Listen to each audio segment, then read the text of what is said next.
आप सभी श्रोताओं को नमस्कार। आइए सुनते हैं मुंशी प्रेमचंद की कहानी घर जमाए। ये कहानी आप हृदय नारायण द्विवेदी के बनाए YouTube चैनल कथा कहानी पर सुन रहे हैं। हरिधन जेठ की दोपहरी में शुक में पानी देकर आया और बाहर बैठा रहा। घर में से धुआं उठता नजर आता था, छन छन की आवाज भी आ रही थी। उसके दोनों साले उसके बाद आए और घर में चले गए। दोनों सालों के लड़के भी आए और उसी तरह अंदर दाखिल हो गए, पर हरिधन अंदर न जा सका। इधर 1 महीने से उसके साथ यहाँ जो बर्ताव हो रहा था और विशेषकर कल उसे जैसी फटकार सुननी पड़ी थी, वह उसके पाँव में बेड़ियां सी डाले हुए था। कल उसकी सासी ने तो कहा था, मेरा जी तुमसे भर गया, मैं तुम्हारी जिंदगी भर का ठिका लिए बैठी हूँ क्या। और सबसे बढ़कर अपनी स्त्री की निष्ठुरता ने उसके हृदय के टुकड़े टुकड़े कर दिए थे। वह बैठी यह फटकार सुनती रही, पर एक बार तो उसके मुंह से न निकला, अम्मा तुम क्यों इनका अपमान कर रही हो। बेटी गटगट सुनती रही, शायद मेरी दुर्गति पर खुश हो रही थी। इस घर में वह कैसे जाए, क्या फिर वही गालियां खाने, वही फटकार सुनने के लिए। और आज इस घर में जीवन के 10 साल गुजर जाने पर यह हाल हो रहा है। मैं किसी से कम काम करता हूँ, दोनों साले मीठी नींद सो रहते हैं और मैं बैलों को सानी पानी देता हूँ, छाटी काटता हूँ। वहाँ सब लोग पल पल पर चेलम पीते हैं, मैं आंखें बंद किए अपने काम में लगा रहता हूँ। संध्या समय घर वाले गाने बजाने चले जाते हैं, मैं घड़ी रात तक गायब से दुखता रहता हूँ। उसका यह पुरस्कार मिल रहा है कि कोई खाने को भी नहीं पूछता, उल्टे गालियाँ मिलती हैं। उसकी स्त्री घर में से डोल लेकर निकली और बोली, जरा इसे कुएं से खींच लो, एक बंद पानी नहीं है। ये कहानी आप हृदय नारायण द्विवेदी के बनाए YouTube चैनल कथा कहानी पर सुन रहे हैं। हरिधन ने डोल लिया और कुएं से पानी भर लाया। उसे जोर की भूख लगी हुई थी, समझा अब खाने को बुलाने आवेगी, मगर स्त्री डोल लेकर अंदर गई तो वहीं की हो रही। हरिधन थका मादा क्षुधा से व्याकुल पड़ा पड़ा सो गया। सहसा उसकी स्त्री गुमानी ने आकर उसे जगाया। हरिधन ने पड़े पड़े कहा, क्या है, क्या पड़ा भी न रहने देगी या और पानी चाहिए। गुमानी काटु स्वर में बोली, गुराते क्या हो, खाने को तो बुलाने आई हूँ। हरिधन ने देखा, उसके दोनों साले और बड़े साले के दोनों लड़के भोजन किए चले आ रहे थे। उसकी देह में आग लग गई। मेरी अब यह नौबत पहुँच गई कि इन लोगों के साथ बैठकर खा भी नहीं सकता। ये लोग मालिक हैं, मैं इनकी जूठी थाली चाटने वाला हूँ, मैं इनका कुत्ता हूँ जिसे खाने के बाद एक टुकड़ा रोटी डाल दी जाती है। यही घर है जहाँ आज से 10 साल पहले उसका कितना आदर सत्कार होता था। साले गुलाम बने रहते थे, सास मुँह जोती रहती थी, स्त्री पूजा करती थी। तब उसके पास रुपए थे, जायदाद थी, अब वह दरिद्र है। उसकी सारी जायदाद को इन्हीं लोगों ने कूड़ा कर दिया। अब उसे रोटियों के भी लाले हैं। उसके जी में एक ज्वाला सी उठी कि इसी वक्त अंदर जाकर सास को और सालों को भिगो कर लगाए, पर जब्त करके रह गया। पड़े पड़े बोला, मुझे भूख नहीं है, आज न खाऊंगा। गुमानी ने कहा, न खाओगे मेरी बला से, हाँ नहीं तो खाओगे, तुम्हारे ही पेट में जाएगा, कुछ मेरे पेट में थोड़े ही चला जाएगा। हरिधन का क्रोध आंसू बन गया। यह मेरी स्त्री है जिसके लिए मैंने अपना सर्वस्व मिट्टी में मिला दिया। मुझे उल्लू बनाकर यह सब अब निकाल देना चाहते हैं। वह अब कहाँ जाए, क्या करे। उसकी सास आकर बोली, चलकर खा, क्यों नहीं लेते जी, रूठते किस पर हो। यहाँ तुम्हारे नखरे सहने का किसी में बूता नहीं है, जो देते हो वह मत देना। और क्या करोगे, तुमसे बेटी ब्याही है, कुछ तुम्हारी जिंदगी का ठीका नहीं लिखा है। ये कहानी आप हृदय नारायण द्विवेदी के बनाए YouTube चैनल कथा कहानी पर सुन रहे हैं। हरिधन ने मर्माहत होकर कहा, हाँ अम्मा, मेरी भूल थी कि मैं यही समझ रहा था। अब मेरे पास क्या है कि तुम मेरी जिंदगी का ठीका लोगी। जब मेरे पास भी धन था तब सब कुछ आता था, अब दरिद्र हूँ, तुम क्यों बात पूछोगी। बूढ़ी सास भी मुंह फुलाकर भीतर चली गई। 2 बच्चों के लिए बाप एक फालतू सी चीज, एक विलास की वस्तु है, जैसे घोड़े के लिए चने या बाबुओं के लिए मोहंग भोग माँ रोटी दाल है। मोहंग भोग उम्र भर न मिले तो किसका नुकसान है, मगर एक दिन रोटी दाल के दर्शन न हो तो फिर देखिए क्या हाल होता है। पिता के दर्शन कभी कभी शाम सवेरे हो जाते हैं। वह बच्चे को उठालता है, दुलारता है, कभी गोद में लेकर या वह उंगली पकड़कर सिर कराने ले जाता है और बस यही उसके कर्तव्य की इति है। वह परदेश चला जाए, बच्चे को परवाह नहीं होती, लेकिन माँ तो बच्चे का सर्वस्व है। बालक एक मिनट के लिए भी उसका वियोग नहीं सह सकता। पिता कोई हो, उसे परवाह नहीं, केवल एक उछलने कूदने वाला आदमी होना चाहिए। लेकिन माता तो अपनी ही होनी चाहिए। 16 शाने अपनी, वही रूप, वही रंग, वही प्यार, वही सब कुछ। वह अगर नहीं है तो बालक के जीवन का स्रोत मानो सूख जाता है। फिर वह शिव का नंदी है, जिस पर फूल या जल चढ़ाना लाजिमी नहीं, उख्तियारी है। हरिधन की माता का आज 10 साल हुए देहांत हो गया था। उस वक्त उसका विवाह हो चुका था। वह 16 साल का कुमार था, पर माँ के मरते ही उसे मालूम हुआ, मैं कितना निस्सहाय हूँ, जैसे उस पर उसका कोई अधिकार ही न रहा हो। बहनों के विवाह हो चुके थे, भाई कोई दूसरा न था। बेचारा अकेले घर में जाते भी डरता था, माँ के लिए रोता था, पर माँ की परछाई से डरता था। जिस कोठरी में उसने देह त्याग किया था, उधर वह आंखें तक न उठाता। घर में एक बुआ थी, वह हरिधन का बहुत दुलार करती। हरिधन को अब दूध ज्यादा मिलता, काम भी कम करना पड़ता। बुआ बार बार पूछती, बेटा कुछ खाओगे? बाप भी अब उसे ज्यादा प्यार करता, उसके लिए अलग एक गाय मंगवा दी। कभी कभी उसे कुछ पैसे दे देता कि जैसे चाहे खर्च करे, पर इन मरहमों से वह घाव न पूरा होता था जिसने उसकी आत्मा को आहत कर दिया था। यह दुलार और प्यार उसे बार बार माँ की याद दिलाता। माँ की घुड़कियों में जो मजा था, वह क्या इस दुलार में था? माँ से मांगकर, लड़कर, ठुनक का रूठ कर लेने में जो आनंद था, वह क्या इस भिक्षादान में था? पहले वह स्वस्थ था, मांग कर खाता, लड़ कर खाता। अब वह बीमार था, अच्छे से अच्छे पदार्थ उसे दिए जाते थे, पर भूख न थी। ये कहानी आप हृदय नारायण द्विवेदी के बनाए YouTube चैनल कथा कहानी पर सुन रहे हैं। साल भर तक वह इस दशा में रहा, फिर दुनिया बदल गई। एक नई स्त्री, जिसे लोग उसकी माता कहते थे, उसके घर में आई और देखते देखते एक काली घटा की तरह उसके संकुचित भूमंडल पर छा गई। सारी हरियाली, सारे प्रकाश पर अंधकार का पर्दा पड़ गया। हरिधन ने इस नकली माँ से बात तक न की, कभी उसके पास गया तक नहीं। एक दिन घर से निकला और ससुराल चला आया। बाप ने बार बार बुलाया, पर उनके जीते जी वह फिर उस घर में न गया। जिस दिन उसके पिता के देहांत की सूचना मिली, उसे एक प्रकार का ईर्ष्या में हर्ष हुआ। उसकी आंखों से आंसू की एक पंत भी न आई। इस नए संसार में आकर हरिधन को एक बार फिर मात्र स्नेह का आनंद मिला। उसकी सास ने ऋषि वरदान की भांति उसके शून्य जीवन को विभूतियों से परिपूर्ण कर दिया। मरुभूमि में हरियाली उत्पन्न हो गई। सालियों की चुहल में, सास के स्नेह में, सालों के वाक विलास में और स्त्री के प्रेम में उसके जीवन की सारी आकांक्षाएं पूरी हो गईं। सास कहती, बेटा तुम इस घर को अपना ही समझो, तुम ही मेरी आंखों के तारे हो। वह उससे अपने लड़कों की, बहुओं की शिकायत करती। वह दिल में समझता था, सास जी मुझे अपने बेटों से भी ज्यादा चाहती हैं। बाप के मरते ही वह घर गया और अपने हिस्से की जायदाद को कूड़ा करके रुपयों की शैली लिए हुए आ गया। अब उसका दूना आदर सत्कार होने लगा। उसने अपनी सारी संपत्ति सास के चरणों पर अर्पण करके अपने जीवन को सार्थक कर दिया। अब तक उसे कभी कभी घर की याद आ जाती थी, अब भूलकर भी उसकी याद न आती, मानो वह उसके जीवन का कोई भीषण काम था जिसे भूल जाना ही उसके लिए अच्छा था। वह सबसे पहले उठता, सबसे ज्यादा काम करता। उसका मनोयोग, उसका परिश्रम देखकर गांव के लोग दांतों तले उंगली दबाते थे। उसके ससुर का भाग बखानते, जिसे ऐसा दामाद मिल गया। लेकिन ज्यों ज्यों दिन गुजरते गए उसका मान सम्मान घटता गया। पहले देवता, फिर घर का आदमी, अंत में घर का दास हो गया। रोटियों में भी बाधा पड़ गई, अपमान होने लगा। अगर घर के लोग भूखों मरते और साथ ही उसे भी मरना पड़ता तो उसे जरा भी शिकायत न होती। लेकिन जब देखता और लोग मूंछों पर ताव दे रहे हैं, केवल मैं ही दूध की मक्खी बना दिया गया हूँ, तो उसके अंतःस्थल से एक लंबी ठंडी आह निकल आती। अभी उसकी उम्र 25 साल की तो थी, इतनी उम्र इस घर में कैसे गुजरेगी?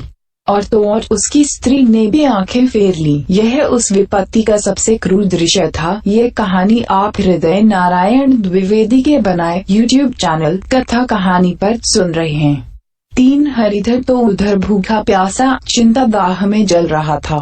इधर घर में सास जी और दोनों सालों में बातें हो रही थी। गुमानी भी हाँ में हाँ मिलाती जाती थी। बड़े साले ने कहा, हम लोगों की बराबरी करते हैं, यह नहीं समझते कि किसी ने उनकी जिंदगी भर का बीड़ा थोड़े ही लिया है। 10 साल हो गए, इतने दिनों में क्या 2-3 हजार न हड़प गए होंगे। छोटे साले बोले, मजूर हो तो आदमी घुड़के भी डांटे भी, अब इनसे कोई क्या कहे, न जाने इनसे कभी पिंड छूटेगा भी या नहीं। अपने दिल में समझते होंगे मैंने 2000 रुपये नहीं दिए हैं। यह नहीं समझते कि उनके 2000 कब के उड़ चुके। 1.25 सेर तो 1 जून को चाहिए। सास ने गंभीर भाव से कहा, बड़ी भारी खोराक है। गुमानी माता के सिर से जूं निकाल रही थी। सुलगते हुए हृदय से बोली, निकम्मे आदमी को खाने के सिवा और काम ही क्या रहता है। बड़े खाने की कोई बात नहीं है, जिसकी जितनी भूख हो उतना खाया, लेकिन कुछ पैदा भी तो करना चाहिए। यह नहीं समझते कि पहुनई में किसी के दिन काटे हैं। छोटे में तो एक दिन कह दूंगा, अब अपनी राह लीजिए, आपका कर्जा नहीं खाया है। गुमानी घर वालों की ऐसी ऐसी बातें सुनकर अपने पति से द्वेष करने लगी थी। अगर वह बाहर से 4 पैसे लाता तो इस घर में उसका कितना मान सम्मान होता। वह भी रानी बनकर रहती। न जाने क्यों कहीं बाहर जाकर कमाते उसकी नानी मरती है। गुमानी की मनोवृत्तियाँ अभी तक बिल्कुल बालपन की सी थीं। उसका अपना कोई घर न था। उसी घर का हित उसके लिए भी प्रधान था। वह भी उन्हीं शब्दों में विचार करती। इस समस्या को उन्हीं आंखों से देखती जैसे उसके घर वाले देखते थे। सच तो 2000 रुपये में क्या किसी को मोल ले लेंगे। 10 साल में 2000 होते ही क्या है, 200 ही तो साल भर के हुए। क्या 2 आदमी साल भर में 200 भी न खाएंगे। फिर कपड़े लत्ते दूध घी सभी कुछ तो है। 10 साल हो गए, एक पीतल का छल्ला नहीं बना। घर से निकलते तो जैसे इनके प्राण निकलते हैं। जानते हैं जैसे पहले पूजा होती थी वैसे ही जन्म भर होती रहेगी। यह नहीं सोचते कि पहले और बात थी, अब और बात है। बहू तो पहले ससुराल जाती है तो उसका कितना महात्म होता है। उसके डोली से उतरते ही बात बजते हैं। गांव मोहल्ले की औरतें उसका मुंह देखने आती हैं और रुपये देती हैं। महीनों उसे घर भर से अच्छा खाने को मिलता है, अच्छा पहनने को। कोई काम नहीं लिया जाता, लेकिन 6 महीनों के बाद कोई उसकी बात भी नहीं पूछता। वह घर भर की लौंडी हो जाती है। उनके घर में मेरी भी तो वही गति होती। फिर काहे का रोना। जो यह कहो कि मैं तो काम करता हूँ तो तुम्हारी भूल है। मजूर की और बात है, उसे आदमी डांटता भी है, मारता भी है। जब चाहता है रखता है, जब चाहता है निकाल देता है, कसकर काम लेता है। यह नहीं कि जब जी में आया कुछ काम किया, जब जी में आया पढ़कर सो रहे। ये कहानी आप हृदय नारायण द्विवेदी के बनाए YouTube चैनल कथा कहानी पर सुन रहे हैं। हरिधन अभी पड़ा अंदर ही अंदर सुलग रहा था कि दोनों साले बाहर आए और बड़े साहब बोले, भैया उठो, तीसरा पहर ढल गया, कब तक सोते रहोगे। सारा खेत पड़ा हुआ है। हरिधन चट उठ बैठा और तीव्र स्वर में बोला, क्या तुम लोगों ने मुझे उल्लू समझ लिया है। दोनों साले हक्का बक्का हो गए। जिस आदमी ने कभी जबान नहीं खोली, हमेशा गुलामों की तरह हाथ बांध हाजिर रहा, वह आज एकाएक कितना आत्माभिमानी हो जाए, यह उनको चौंका देने के लिए काफी था। कुछ जवाब न सूझा। हरिधन ने देखा इन दोनों के कदम उखड़ गए हैं तो एक धक्का और देने की प्रबल इच्छा को न रोक सका। उसी ढंग से बोला, मेरी भी आंखें हैं, अंधा नहीं हूँ न बहरा ही हूँ। छाती फाड़ कर काम करूँ न उस पर भी कुत्ता समझा जाऊँ। ऐसे गधे और कहीं होंगे। अब बड़े साले भी गर्म पड़े, तुम्हें किसी ने यहाँ बात तो नहीं रखा है। अब की हरिधन लाजवाब हुआ, कोई बात न सूझी। बड़े ने फिर उसी ढंग से कहा, अगर तुम यह चाहो कि जन्म भर पाहुने बने रहो और तुम्हारा वैसा ही आदर सत्कार होता रहे तो यह हमारे वश की बात नहीं है। हरिधन ने आंखें निकालकर कहा, क्या मैं तुम लोगों से कम काम करता हूँ। बड़े, यह कौन कहता है। हरिधन, तो तुम्हारे घर की नीति है कि जो सबसे ज्यादा काम करे वही भूख मारा जाए। बड़े, तुम खुद खाने नहीं गए क्या, कोई तुम्हारे मुंह में कौ डाल देता। हरिधन ने उठ चबाकर कहा, मैं खुद खाने नहीं गया, कहते तुम्हें लाज नहीं आती। नहीं आई थी बहन तुम्हें बुलाने। छोटे साले ने कहा, अम्मा भी तो आई थी, तुमने कह दिया मुझे भूख नहीं है तो क्या करती। सास भीतर से लपकी चली आ रही थी। यह बात सुनकर बोली, कितना कहकर हार गई, कोई उठे न तो मैं क्या करूं। हरिधन ने वैश खून और आग से भरे हुए स्वर में कहा, मैं तुम्हारे लड़कों का झूठा खाने के लिए हूँ। मेन कुत्ता हूँ कि तुम लोग खाकर मेरे सामने रूखी रोटी का टुकड़ा फेंक दो। बुढ़िया ने खींच कर कहा, तो क्या तुम लड़कों की बराबरी करोगे। हरिधन परास्त हो गया। बुढ़िया ने एक वाक प्रहार में उसका काम तमाम कर दिया। उसकी तनी हुई भवें ढीली पड़ गईं, आंखों की आग बुझ गई। फड़कते हुए नथुने शांत हो गए। किसी आहत मनुष्य की भांति वह जमीन पर गिर पड़ा। क्या तुम मेरे लड़कों की बराबरी करोगे। यह वाक्य एक लंबे भाले की तरह उसके हृदय में चुभता चला जाता था। न हृदय का अंत था न उस भाले का। 5 सारे घर ने खाया पर हरिधन ने उठा। सास ने मनाया, सालेयों ने मनाया, सासुर ने मनाया, दोनों साले मना कर थक गए। हरिधन ने उठा।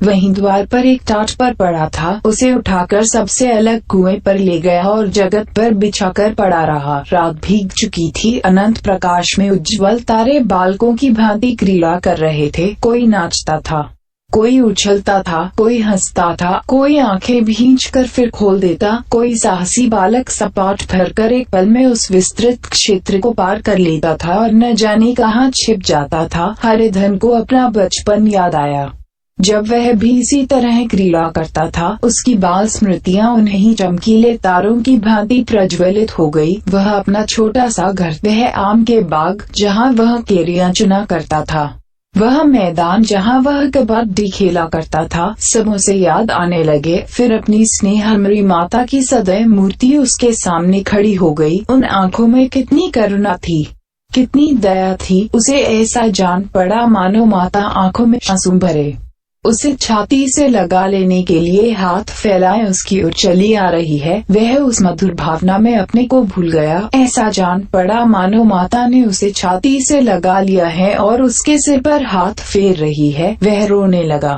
फूट फूट कर रोने लगा। उसी आत्म सम्मोहित दशा में उसके मुंह से यह शब्द निकला, अम्मा तुमने मुझे इतना भुला दिया। देखो तुम्हारे प्यारे लाल की क्या दशा हो रही है। कोई उसे पानी को भी नहीं पूछता। क्या जहाँ तुम हो वहाँ मेरे लिए जगह नहीं है। ये कहानी आप हृदय नारायण द्विवेदी के बनाए YouTube चैनल कथा कहानी पर सुन रहे हैं। सहसा गुमानी ने आकर पुकारा, क्या सो गए तुम। नौज किसी को ऐसी राक्षसी नींद आए, चलकर खा क्यों नहीं लेते, कब तक कोई तुम्हारे लिए बैठा रहे। हरिधन उस कल्पना जगत से क्रूर प्रत्यक्ष में आ गया। वही कुएं की जगत थी, वही फाटा हुआ टाट और गुमानी सामने खड़ी कह रही थी, कब तक कोई तुम्हारे लिए बैठा रहे। हरिधन उठ बैठा और मानो तलवार म्यान से निकालकर बोला, भला तुम्हें मेरी सुध तो आई। मैंने तो कह दिया था मुझे भूख नहीं है। गुमानी तो कई दिन न खाओगे, अब इस घर का पानी भी न पीऊंगा। तुझे मेरे साथ चलना है या नहीं। दृढ़ संकल्प से भरे हुए इन शब्दों को सुनकर गुमानी सहम उठी, बोली, कहाँ जा रहे हो। हरिधन ने मानो नशे में कहा, तुझे इससे क्या मतलब, मेरे साथ चलेगी या नहीं। फिर पीछे से न कहना, मुझसे कहा नहीं। गुमानी आपत्ति के भाव से बोली, तुम बताते क्यों नहीं, कहाँ जा रहे हो। तू मेरे साथ चलेगी या नहीं। जब तक तुम बता न दोगे मैं नहीं जाऊंगी। तो मालूम हो गया तू नहीं जाना चाहती। मुझे इतना ही पूछना था, नहीं अब तक मैं आधी दूर निकल गया होता। यह कहकर वह उठा और अपने घर की ओर चला। गुमानी पुकारती रही, सुन लो, पर उसने पीछे फिर कर भी न देखा। ये कहानी आप हृदय नारायण द्विवेदी के बनाए YouTube चैनल कथा कहानी पर सुन रहे हैं। 30 मील की मंजिल हरिधन ने 5 घंटों में तय की। जब वह अपने गांव की अमराइयों के सामने पहुंचा तो उसकी मातृ भावना उषा की सुनहरी गोद में खेल रही थी। उन वृक्षों को देखकर उसका विवल हृदय नाचने लगा। मंदिर का वह सुनहरा कलश देखकर वह इस तरह दौड़ा मानो एक छलांग में उसके ऊपर जा पहुंचेगा। वह वेग में दौड़ा जा रहा था मानो उसकी माता गोद फैलाए उसे बुला रही हो। जब वह आमों के बाग में पहुंचा जहाँ डालियों पर बैठकर वह हाथी की सवारी का आनंद पाता था, जहाँ की कच्ची बेरों और लिसोड़ों में एक स्वर्गीय स्वाद था, तो वह बैठ गया और भूमि पर सिर झुकाकर रोने लगा, मानो अपनी माता को अपनी विपत्ति कथा सुना रहा हो। वहाँ की वायु में, वहाँ के प्रकाश में मानो उसकी विराट रूपिणी माता व्याप्त हो रही थी। वहाँ की अंगुल अंगुल भूमि माता के पद चिन्हों से पवित्र थी। माता के स्नेह में डूबे हुए शब्द अभी तक मानो आकाश में गूंज रहे थे। इस वायु और इस आकाश में न जाने कौन सी संजीवनी थी जिसने उसके शोकात हृदय को बाल उत्साह से भर दिया। वह एक पेड़ पर चढ़ गया और अदर से आम तोड़ तोड़ कर खाने लगा। सास के वह कठोर शब्द, स्त्री का वह निष्ठुर आघात, वह सारा अपमान वह भूल गया। उसके पांव फूल गए थे, तलवों में जलन हो रही थी, पर इस आनंद में उसे किसी बात का ध्यान न था। सहसा रखवाले ने पुकारा, वह कौन ऊपर चढ़ा हुआ है रे? उतर अभी, नहीं तो ऐसा पत्थर खींचकर मारूंगा कि वहीं ठंडे हो जाओगे। उसने कई गालियां भी दी। इस फटकार और इन गालियों में इस समय हरिधन को अलौकिक आनंद मिल रहा था। वह डालियों में छिप गया, कई आम काट काट कर नीचे गिराए और जोर से ठट्ठा मारकर हंसा। ऐसी उल्लास से भरी हुई हंसी उसने बहुत दिन से न हंसी थी। रखवाले को वही हंसी परिचित सी मालूम हुई, मगर हरिधन यहाँ कहाँ, वह तो ससुराल की रोटियां तोड़ रहा है। कैसा हंस उड़ा था, कितना चिबिल्ला, न जाने बेचारे का क्या हाल हुआ। पेड़ की डाल से तालाब में कूद पड़ता था। अब गांव में ऐसा कौन है? डांट कर बोला, वहाँ बैठे बैठे हंसोगे तो आकर सारी हंसी निकाल दूंगा, नहीं सीधे से उतर आओ। वह गालियां देने जा रहा था कि गुठली आकर उसके सिर पर लगी। सिर सहलाता हुआ बोला, ये कौन शैतान है, नहीं मानता? ठहर तो मैं आकर तेरी खबर लेता हूँ। उसने अपनी लकड़ी नीचे रख दी और बंदरों की तरह चटपट ऊपर चढ़ गया। देखा तो हरिधन बैठा मुस्कुरा रहा है। चकित होकर बोला, रे हरिधन, तुम यहाँ कब आए? इस पेड़ पर कब से बैठे हो? दोनों बचपन सखा वहीं गले मिले, यहाँ कब आए? चलो घर चलो भले आदमी, क्या वहाँ आम भी मयसर न होते थे? हरिधन ने मुस्कुराकर कहा, मंगरू, इन आमों में जो स्वाद है वह और कहीं के आमों में नहीं है। गांव का क्या रंग ढंग है, मंगरू सब चैन है भैया। तुमने तो जैसे नाता ही तोड़ लिया। इस तरह कोई अपना गांव घर छोड़ देता है? जब से तुम्हारे दादा मरे सारी गिरस्ती चौपट हो गई। 2 छोटे छोटे लड़के हैं, उनके किए क्या होता है? हरिधन, मुझे अब उस गिरस्ती से क्या वास्ता है भाई, मैं तो अपना ले दे चुका, मजूरी तो मिलेगी ना। तुम्हारी गैया मैं ही चरा दिया करूँगा, मुझे खाने को दे देना। मंगरू ने अविश्वास के भाव से कहा, अरे भैया कैसी बात करते हो, तुम्हारे लिए जान तक हाजिर है, क्या ससुराल में अब न रहोगे? कोई चिंता नहीं, पहले तो तुम्हारा घर ही है, उसे संभालो। छोटे छोटे बच्चे हैं, उनको पालो। तुमने अम्मा से नाहक डरते थे, बड़ी सीधी है बेचारी, बस अपनी माँ ही समझो, तुम्हें पाकर तो निहाल हो जाएगी। अच्छा, घर वाली को भी तो लाओगे? हरिधन, उसका अब मुंह न देखूंगा, मेरे लिए वह मर गई। मंगरू तो दूसरी सगाई हो जाएगी, अब की ऐसी मेहरियाला दूंगा कि उसके पैर धो धोकर पियोगे, लेकिन कहीं पहली भी आ गई तो? हरिधन, वह न आएगी। ये कहानी आप हृदय नारायण द्विवेदी के बनाए YouTube चैनल कथा कहानी पर सुन रहे हैं। हरिधन अपने घर पहुंचा तो दोनों भाई भैया आए कहकर भीतर दौड़े और माँ को खबर दी। उस घर में कदम रखते ही हरिधन को ऐसी शांत महिमा का अनुभव हुआ मानो वह अपनी माँ की गोद में बैठा हुआ है। इतने दिनों ठोकरें खाने से उसका हृदय कोमल हो गया था।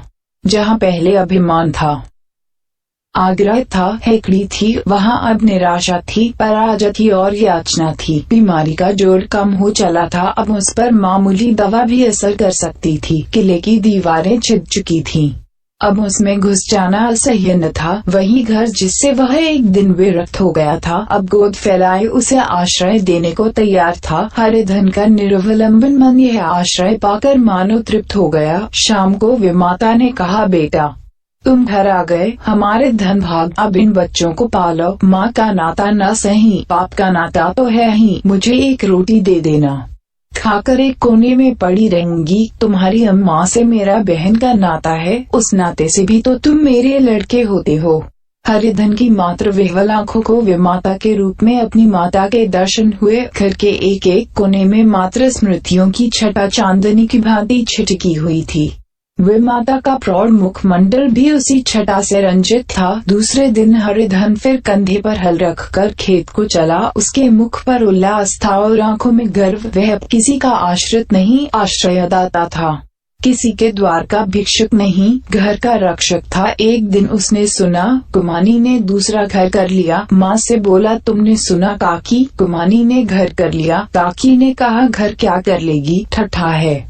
बिरादरी में ऐसा अंधेर, पंचायत नहीं अदालत तो है। हरिधन ने कहा, नहीं काकी, बहुत अच्छा हुआ। ला महावीर जी को लड्डू चढ़ाऊं, मैं तो डर रहा था कहीं मेरे गले न आ पड़े। भगवान ने मेरी सुन ली। मैं वहाँ से यही ठानकर चला था, अब उसका मुंह न देखूंगा। ये कहानी आप हृदय नारायण द्विवेदी के बनाए YouTube चैनल कथा कहानी पर सुन रहे थे। अगर ये कहानी आपको पसंद आई हो तो इसको शेयर जरूर कीजिएगा। धन्यवाद।